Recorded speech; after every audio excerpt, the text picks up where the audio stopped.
Hello and welcome to Spark Joy Astrology. My name is Joy and I am excited to be here with you to break down the exact aspects going down on August 22nd, 2023.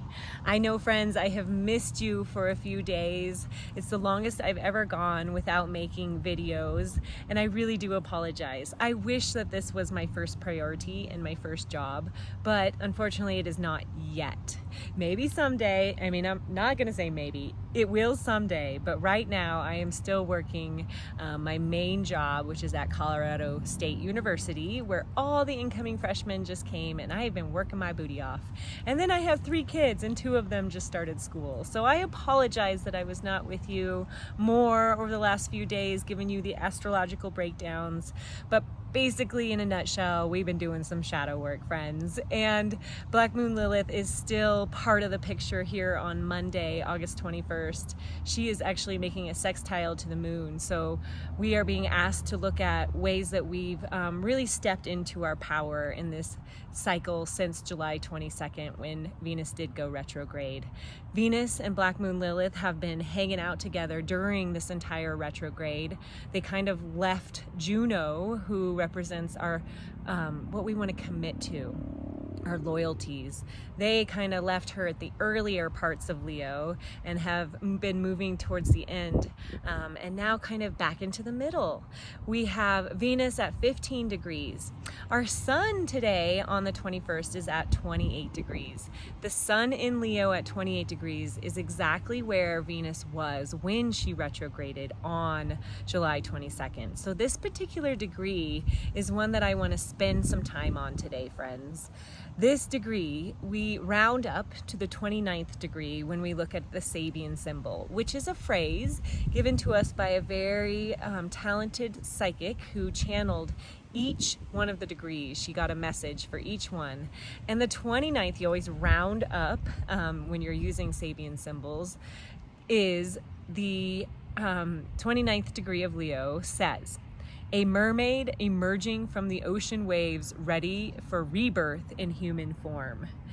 Okay, so this is a very big indication that this Venus retrograde cycle is really about a rebirth, right? This particular Sabian symbol speaks to it. And now our sun is illuminating this degree and really asking us, how have we emerged from the waters as this new being? How have we stepped into our truth, right? That's that sextile to the moon early on. That was 8 a.m. on Monday. And now we are having the sun at 28 degrees later on in this day at 2:30 p.m. making a sextile to the moon at 28 degrees in Libra. Libra, our moon being here, really offers us up the desire to find harmony in relationships and to really balance everything out so that we think about it, we feel it, we really get into how others would interpret this as well. So this energy with our moon being here, sextiling the sun at this potent degree, is really asking us, friends, to look at the past. Where have we stepped out of our comfort zone into this new version of ourselves, right? Mermaid to human, that's a big change. So this whole new version of ourselves, tap into the incredible growth that you have displayed, and really asking yourself in this rebirth, are you tuning into your heart's truest desires? We are working with the moon in Libra, so partnerships, sharing these desires within your partnerships, these intimate feelings, your emotions are really offered up as a potent time to speak about them around 2:30 p.m. when you have the yin moon sextiling the yang sun. A sextile is by the nature of Venus, so there is this harmonizing energy around 2:30 p.m. It's a beautiful intuitive level up, friends. So here we go, our sun at 28 degrees. We are in the tail end of Leo season, friends. The tail end of the sun shining its light on this potent house of Leo, where Venus has been retrograding with Black Moon Lilith and Juno, these characters around female empowerment. Okay, so at 5:22 p.m. the moon leaves Libra and moves into Scorpio. This is where our moon, our emotional nature, can get really deep. Scorpio is the get down into the dirty depths of our psyche energy. So we can get really psychic with our moon here. This is a feminine energy, so it's very intuitive and sensitive. It's a water sign, so again, lending itself to that intuitive nature, the ability to tune into the flow of the cosmos. And it's a fixed sign, so there's some strengthening around our emotions that can happen with this stability and even immovable energy. So this is a beautiful time to bring in self-awareness practices, listen to your super strong instincts, but know that intense emotional needs could come up around this particular time. And here we go with some intense emotional needs. Teenagers in love, friends, and making a whole lot of noise. Okay, on Tuesday, August 22nd, 2023, we are still working with our moon in the early degrees of Scorpio when she comes to 4 degrees of Scorpio and makes a trine to Saturn, who is going retrograde in Pisces at 4 degrees. Young love, you gotta love it.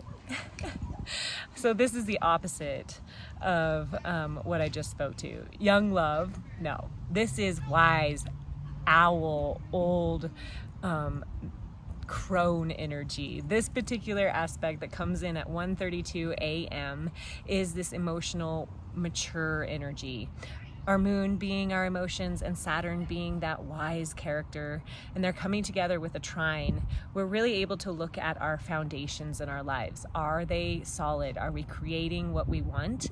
And this gives us the patience and the ability to persist through challenges and restrictions and really hone in, make those adjustments towards our future goal. Saturn wants us to be responsible, but Saturn in Pisces can be a little nebulous, and so it's a little challenging with Saturn here. But through this trine, we're really able to get into the dreams, into our intuition, and our level up through this wise owl energy.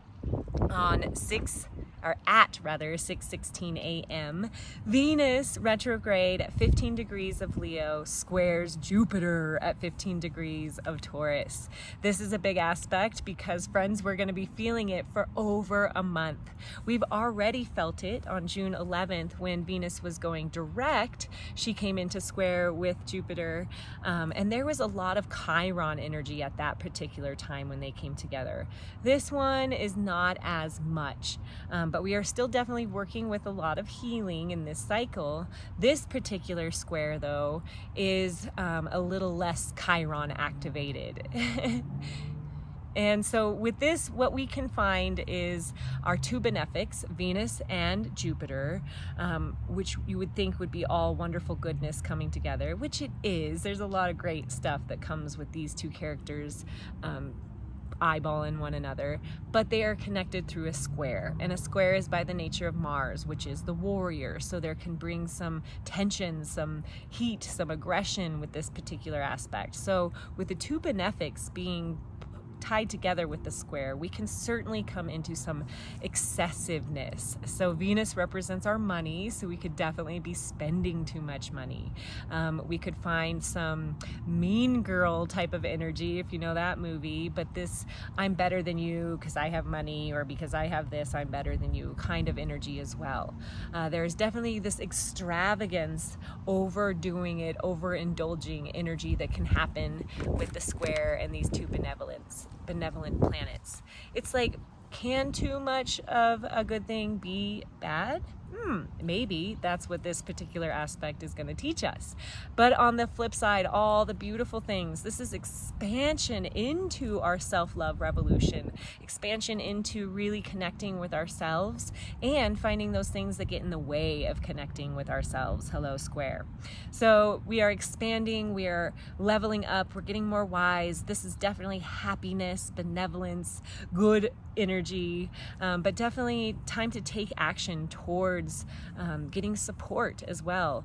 Jupiter in Taurus is that supportive energy of Taurus is really ample there for us to reach out to people to help us. Because Jupiter is ruled by Venus, this could be reaching out to someone, helping us around finances. This would be a huge aspect to take advantage of, finding help, finding a guru to push you into that better alignment with your finances. Okay, our abundance is flowing. We got love, relationship, revolution, relationship. See, my partner just started dancing and then I lost it all. But a love revolution power up, rather. This aspect is holding strong all the way until mid-September, because it's quite fascinating, friends. What is happening is that Venus and Jupiter will stay in this 3-degree orb for so long, because Venus is going to start to go direct and come back towards Jupiter, so they'll stay in that 3-degree range, and then Jupiter is going to start retrograding. So as they switch directions, they stay close to one another for a long time. So here we go with this like really extravagant, big energy, big expansive energy for a whole month, friends. Too much of a good thing. Could it be possible? We shall see. All right, at 2:33 p.m., Mars comes into an opposition with Neptune. Mars is in Virgo, Neptune is in Pisces.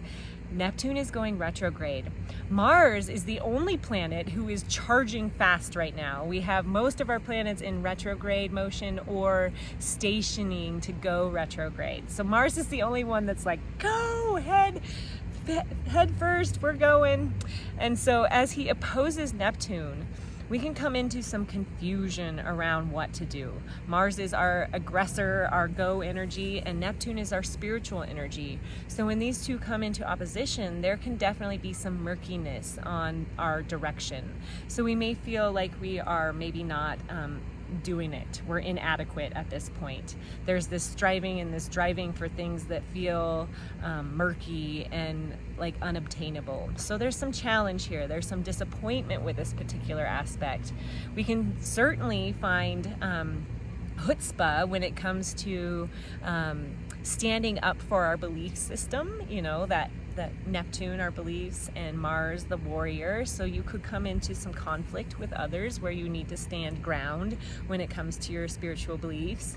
But for the most part, friends, this is a beautiful energy to actually focus your awareness into spiritual endeavors. Neptune, our spiritual antenna, and Mars, that willpower. So when we direct it, when we take control of the energy, we can sometimes help it flow a little bit more wonderfully. Hello, alchemy. All right, at 10:09 p.m., the moon at 15 degrees of Scorpio, squares Venus. Okay, so Venus is at 15 degrees. We are now also know that Jupiter is at 15 degrees in Taurus. And so here we go with the moon now at 15 degrees. What she's going to be doing is making a square to Venus at 10:09 and an opposition to Jupiter at 10:48. So this is some tense energy, friends, with a T-square of the moon and Jupiter and Venus. So this is where our desires are being activated. There's some tension here, some challenge in getting what we want. Maybe we are seeing these feelings within us that are just bubbling up that we don't know how to deal with them, because, you know, we have this Neptune energy and Mars and we're just feeling confused in this murkiness. But this is definitely some emotional intensity as well, because the moon is opposite Jupiter, that expansive friend. There could be some blow-ups. This could be some feelings, having feelings at odds with, like, wanting to be a generous, kind, happy person, yet wanting to stay small and not really get out there, you know. So this at odds energy, lack of self-control is also something that can happen with the moon opposite Jupiter. But this is a great time to reflect on your beliefs, look at your aspirations, get into that grand picture view. Are your relationships aligning with that? Is your self-love aligning with that? Because, friends, the finger of God is on the sun all day today on August 22nd. And what I'm speaking to when I say that is a yod, an aspect that is a very sharp triangle. It consists of a sextile at the base, which is between Pluto retrograde in Capricorn and Neptune retrograde in Pisces. These two have been in sextile for a very long time. In fact, all of our birth charts have this particular sextile. And when there is a inconjunct or quincunx aspect coming from both of those base points and pointing to a planet, it can be anybody who moves in there. Our last one that we spoke to was Venus on her retrograde day, was right at that point at 28 degrees. Well, now the sun is at that point at 28 degrees of Leo and is in this hot seat of the yod. So here, this 150 degree angle is pointing right at the sun. The finger of God is saying it's time to break old patterns. A finger of God, or yod, is a very sharp sword. That's the way I like to look at it. And it is the ability to go deep into ancestral patterns, deep things that have been handed on down to us from generation to generation. Well, now we're able to, through this love revolution, through Venus retrograde with Black Moon Lilith and Juno, really cut something out. So what is it, friends? What is it in your life that you are working to eradicate? Old patterns, patterns from your parents, patterns from their parents. Perhaps it's scarcity in love, perhaps it's jealousy in love, but it's definitely something to do with our lives, something, the sun, our vitality, and the way that we show up in relationships. So friends, it's a deep dive into the God pointing directly at your life and how you are up-leveling. So I hope you can take some time tonight, tomorrow, to sit down with this potent astrology of August 22nd and know that the next day, August 23rd, we have the sun moving into Virgo and Mercury going retrograde in Virgo. So a lot happening in the Virgo house starting tomorrow. We'll dive into it tomorrow, but until then, wishing you oh so much love and joy. Mwah.